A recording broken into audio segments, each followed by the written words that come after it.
Now on CoastTV News. No water over the weekend. Oh, I've been showering and running to the bathroom in other people's places. Multiple problems in one Lewis neighborhood in the bitter cold. Higher parking fines in OC. That just seems outrageous. How much they're increasing. Temperatures near freezing today with moderating temperatures through the week ahead and a couple of snow chances with clipper-like systems. Details coming up. This is CoastTV News at 6. Service trucks in front of homes in one Lewis complex. Good evening. I'm Madeline Overturf. And I'm Charlie Sakaitis. Welcome to our News at 6. Our top story tonight, burst pipes and cold homes in one Lewis complex. Let's show you the outside of Cottage Homes. That's a part of the Vineyards neighborhood off of Route 9 where some people didn't have water over the weekend. And according to them, the property manager did not respond to calls. Coast TV News reporter Brandon Ferguson live in Lewis. Brandon, we reached out to the property management ourselves for answers. Maddie, firefighters tell us there's been multiple reports of pipes bursting in this neighborhood, and for at least two people we spoke with, they have not had heat over the last day or so. For one cottage homeowner here towards the back of the complex, she says property management has not responded fast enough to her water not working over the weekend. Ann Stanton has lived in her house for over a year and has never had a problem with her water until last Friday. Stanton tried calling and emailing everyone she could to fix the problem. I can't count. I really can't. I know it started Friday and it didn't end until this morning. Seascape Property Management tells Coast TV action was taken on Friday and Saturday from Tidewater Utilities, but the problem was not fully fixed. Stanton says other neighbors and friends helped her through this waterless weekend. Yeah, I've been showering and running to the bathroom in other people's places. I mean, we brought in gallons and gallons of water. Some of my friends brought over buckets. The property manager says the water was officially turned back on this morning, but Stanton says she's left with no reason on why the water was out and if it might happen again. Everyone's guessing, and that's fine as long as I have water, but we need to rectify the situation so in the future we still have winter left. Mm-hmm. You know, and it gets me nervous that I'm going to be without water again and not to be able to leave the house. As of now, water is turned back on, but worry is still in the air that this could happen again.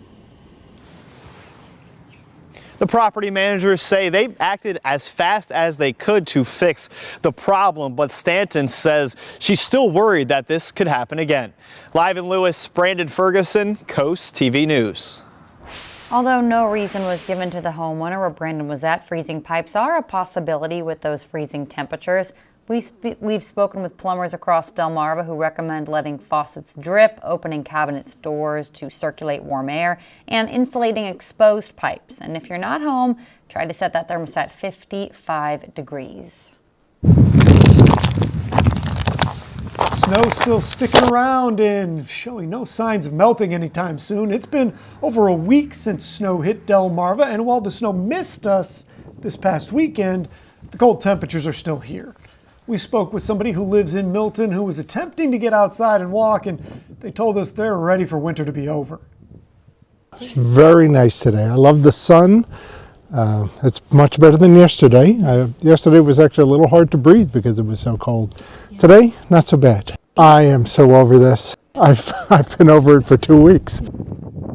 Morrison said that while he is done with the cold, his wife was disappointed that we didn't get a little more snow.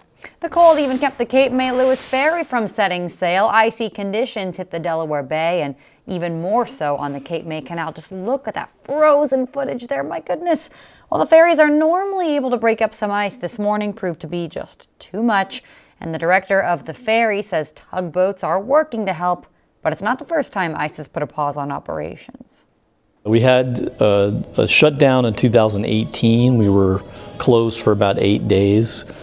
And the temps were colder then, so, you know, we're hopeful that maybe it won't be like that this year, but we'll see. With slightly warmer weather ahead and a wind shift, Gerke's hopeful operations can resume tomorrow. And let's take a live look outside into Ocean City. A beautiful looking night, but again, very cold. Our first alert meteorologist Bob Trihey has been tracking all of it. Good evening, Maddie. The first tolerable day we've had in a long time. Lots of sunshine. We cracked the freezing mark in some places. Now we're below that again. 30 in Millsboro, 31 Indian River Inlet and Lewis as well. The winds, thankfully, not as strong as they have been. Pretty light now, and it's been a while since we've seen feels like temperatures into the 20s and low 30s. Feels like 24 in Georgetown, 30 in Millsboro. Much better than single digits above and below zero like we've been seeing recently. We're looking at clear skies right now, and the full snow moon is coming up here in about the next half hour, so it should be really good viewing for that with clear skies. A few clouds, some flurries back into western PA, but that'll be staying there for a while. As Futurecast is showing temperatures falling through the 20s this evening, just a few high clouds, and by midnight, temperatures still into the 20s. Not too bad. Light winds, and then through the overnight hours into very early tomorrow morning, temperatures into the mid-teens. So we'll see moderating temperatures the next few days, and also a couple of snow chances with clipper-like systems. I'll detail that on Futurecast coming up a little bit later on. And this brings us into our Coast TV poll. We want to know, what is the hardest thing about these cold days? Let's take a look at the updated results from last news hour. 44% say staying active, 31% say can't get warm, 4% say cold car, 21% say icy roads. I think I'm in that can't get warm camp. And we have a comment here, and this is from Frank. He says, it's just too cold to get any real exercise. I understand that. And I understand if you want to vote, we'd like to hear from you and get your thoughts as we are still in this little cold snap. We'll have updates at 11. Big events in Ocean City bring thousands of people to the coast, but they also cause limited parking and busy streets. Coast TV News' Kevin Zapay, live in OC. Kevin, the town will discuss tonight whether or not to increase parking meter fines during special events.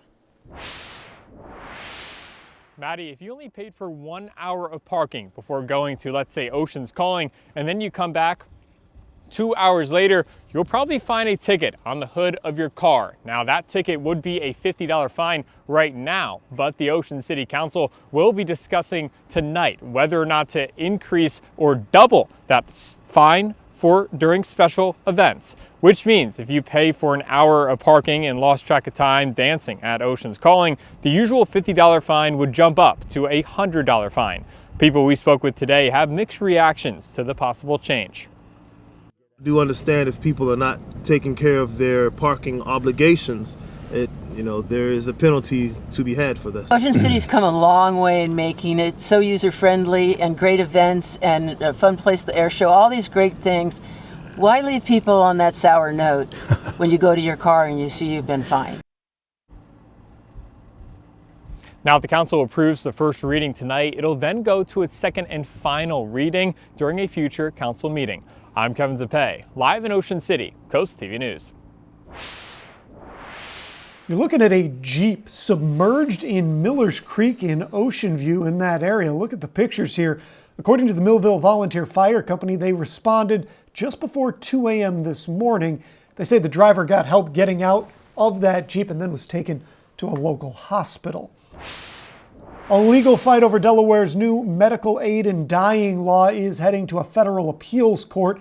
End-of-life advocates now asking the Third Circuit Court of Appeals to let them step into the case as opponents appeal a judge's decision that allowed the law to take effect on January 1st. The law gives some terminally ill adults the option to request medication to end their life if they meet requirements.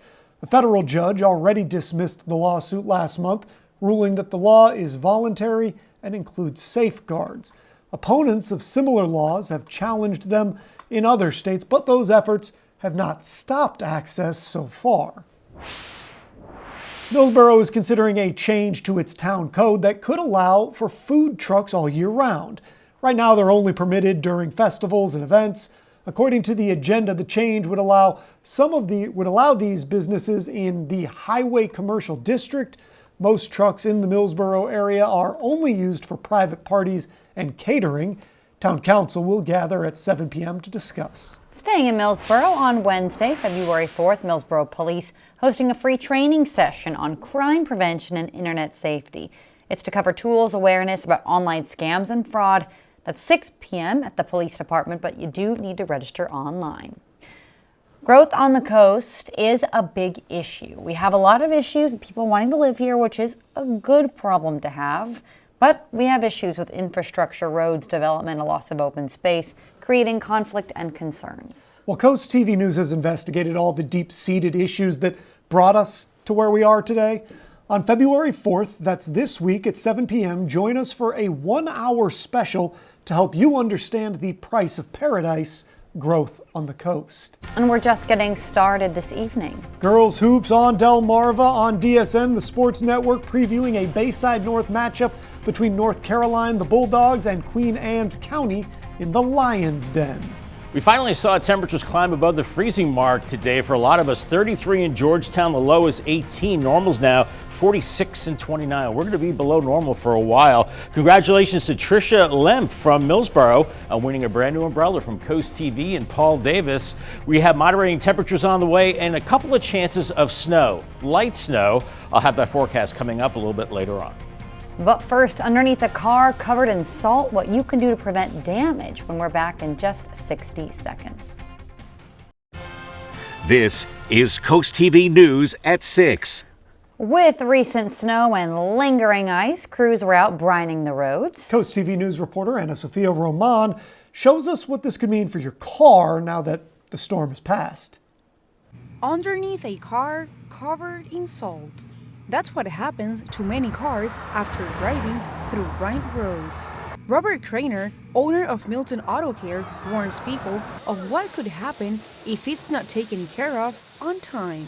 The road salt, it's a brine, it's salt, so you have steel brake lines and you have, some cars have steel fuel lines, and you'll eventually have rusted out brake lines and you'll lose your brakes. For some, going to the car wash is already part of their routines. I'm kind of different about my vehicles. I like to keep them clean and nice, but yeah, getting the road salt off is very important. Craner expands on what happens with parts we don't typically see. Sometimes underneath the car there's little areas that you can't see, and the salt gets in there and it can corrode and rot out your car. Protecting the cars one wash at a time. Craner recommends finding a car wash that offers an undercarriage wash to make sure everything is cleaned off. In Lewis, Ana Sofia Roman, Coast TV News. Coming up next, Bob Trihey in the First Alert Weather Center with your full forecast after this. For the first time in about a week and a half, we had comfortable conditions across Delmarva. Lots of sunshine. It was a little breezy this morning, and temperatures above freezing for the first time in over a week. 33 in Georgetown, Salisbury, and Ocean City at 34. Still at freezing in Cambridge, 32, and Easton, 34. As we're taking a look at the Boardwalk Plaza Camp, still seeing snow out there. Not too many folks wandering around. It's still pretty cold, and that's the case this evening. And we're going to be looking at mainly clear skies, beautiful conditions to check out the full snow moon. It's coming up here in about 10 minutes. Not bitterly cold because the winds are light. Now for the week ahead, we're going to see a series of clipper systems coming through. That'll bring a couple of chances of light snow. We'll detail that in a second, but let's talk about this snow moon. It went full this evening at 5:09. It's not a super moon, but it's going to be the second one of 2026. Really pretty, and it could cause sleep disturbances. Don't want that. Heightened sensitivity, but we do want creative energy bursts. Well, that's good. Yeah, so that's definitely a plus with the full moon. 30 in Georgetown right now, 31 in Redden as everybody is sinking below the freezing mark once again. 29 in Salisbury, 30 in Ocean Pines as the winds are still coming in out of the northwest, but not as strong as they have been. And for the first time in a while, our feels like temperature map actually is pretty tolerable into the 20s right now, and we are looking at clear skies. And then farther to our west, we're seeing a little disturbance that's building through Pennsylvania. We're into a northwesterly flow, and that will bring us a series of those clipper systems over the next couple of days. The next one is tomorrow night into early Wednesday. Not a big chance of snow, and then another chance as we go into Friday. But look at this snowpack. Now, we expect the heavy snow across New England, but look at North Carolina. They got about 6 to 12 inches of snow, and that that extends into Georgia as well. And they even had flurries into Tampa, Florida over the weekend. Pretty incredible. For us this evening, mostly clear. Temperatures not falling off too badly into the low 20s around midnight. Then we're into the teens tomorrow morning, and then above freezing, mid to upper 30s in the afternoon with the cloud cover ahead of the next Clipper system that will bring the snow late Tuesday night into early Wednesday. Maybe a quick burst for about an hour or two, and then it's gone as we go into Wednesday morning. And we're looking at just a coating of snow, I think less than an inch for many of us, but definitely brushing off some of that snow into the morning hours. Then another system that could be a little stronger into Friday, bringing another chance of snow and rain. 15 tonight, mostly clear and cold. 39 tomorrow. Then that snow tomorrow night into very early Wednesday, but much of Wednesday is just cloudy and 35. Paul Davis 7-day forecast. 32 Thursday. Olympics begin in Italy on Friday, but closer to home, that chance of snow very cold into the weekend, mid-20s. And everybody kind of hunkering down for the Super Bowl as we have that Sunday evening, and then back to 33 on Monday. Don't forget, the Super Bowl airs right here on Coast TV Sunday, February 8th. Pregame starts at 1. Kickoff, that's at 6:30. The Delmarva Sports Network from the Wawa Studios. On the court, QAC hosts North Carolina in girls hoops. Both the Lions and Bulldogs sit atop the Bayside North standings, with the 9-5 North Carolina squad taking its young team into the Lions' den to duel with the defending North Division champs. But QAC is a little banged up this season. Two of their top players are not available, so head coach Mike Kern has had to make adjustments throughout. Still been a very strong season for Queen Anne's County as they sit at 8-3 going into this matchup. Meanwhile, North Carolina, led by head coach A.J. Jackson, they are ahead of schedule considering the fact that the Bulldogs don't even start a singular senior, 1 junior and 4 freshmen. In fact, 2 of their 3 captains on this year's team are freshmen. Yet they are a 9-5 team looking to pick up a massive result on the road. Both of these teams have to knock off some rust too with all the snow cancellations over the last week. Tip-off was around 5:15, so you can go catch this game live on DSN. Have a great night, Delmarva. Soaring Over the Shore is brought to you by Morse Roofing and Siding. A tributary of the Chesapeake Bay, the Nanticoke's importance sprawls and ranges from economic to environmental.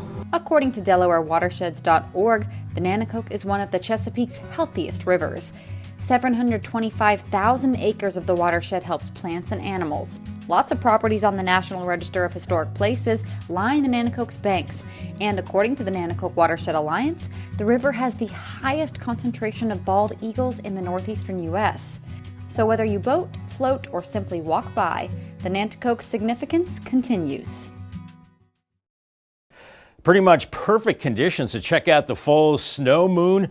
Make sure you bundle up though. The good news is the winds are light to come for the first time in forever, and temperatures falling through the 20s and into the teens, probably middle teens as we go into tomorrow morning. Call the Coast TV First Alert weather phone. It's your forecast just a call away. It's sponsored by Brockstead, Mandalis, Federico. Paul Davis 10-day forecast, melting more snow tomorrow, 39. Then that shot of snow very early Wednesday. Maybe a coating. You're going to have to brush it off your windshield. 35 back to 32 on Thursday. Friday, another shot of snow as the Olympics begin, 36. And then I think the last big shot of cold air this weekend with mid-20s. And then temperatures climb next week, starting just above freezing on Monday and then into the mid-40s by Thursday. So relief is on the way.